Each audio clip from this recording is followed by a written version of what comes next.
ఇప్పుడు చెప్పేది అత్తారింటికి దారేది సినిమాలోని డైలాగ్ కాదు. పొలిటికల్ స్క్రీన్ పైన పవన్ కళ్యాణ్ నటించిన కరకట్టకు దారేది సినిమాలోని డైలాగ్.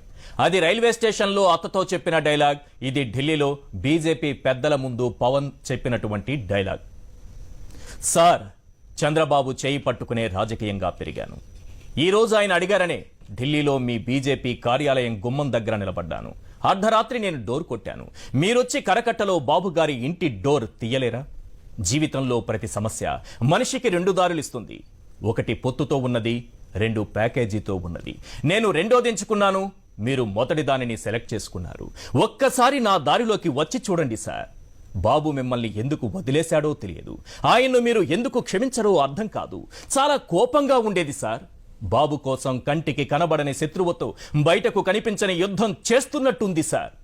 బాగుండడం అంటే బాగా ఉండటం కాదు సార్, పొత్తులో ఉండటం, ప్యాకేజీతో ఉండటం.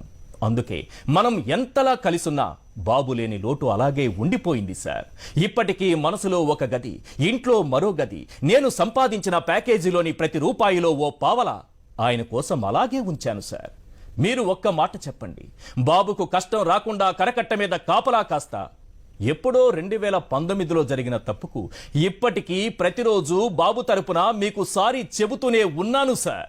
ఇక వెయిట్ చేయడం నా వల్ల కాదు, మా ఇద్దరి వల్ల కాదు.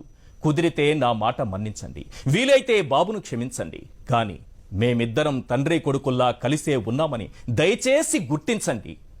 ఇదే డైలాగ్తో పొలిటికల్ స్క్రీన్ పై ఢిల్లీలో యాక్టింగ్ ఎరగదీశాడు పవన్ కళ్యాణ్. మనోడి నటనా కౌశల్యం గురించి ఢిల్లీ పెద్దలకు బాగా తెలుసుగా. అందుకే నీ ఓవర్ యాక్షన్ మా ముందు కాదు, పక్కకు పోయి చేసుకో అని ముఖం మీదే చెప్పేశారు. సార్ పవన్ కళ్యాణ్ గారు, అసలు మీరు ఢిల్లీకి ఎందుకు వెళ్ళినట్లు? పిలిస్తే వెళ్ళారా? ఎవరైనా పంపిస్తే వెళ్ళారా? అపాయింట్మెంట్ లేకుండా నానా హడావుడి చేసిన మీరు ఆఖరికి అట్టర్ ఫ్లాప్ సినిమాల ఫేస్ పెట్టి ఇంటి ముఖం పట్టారు.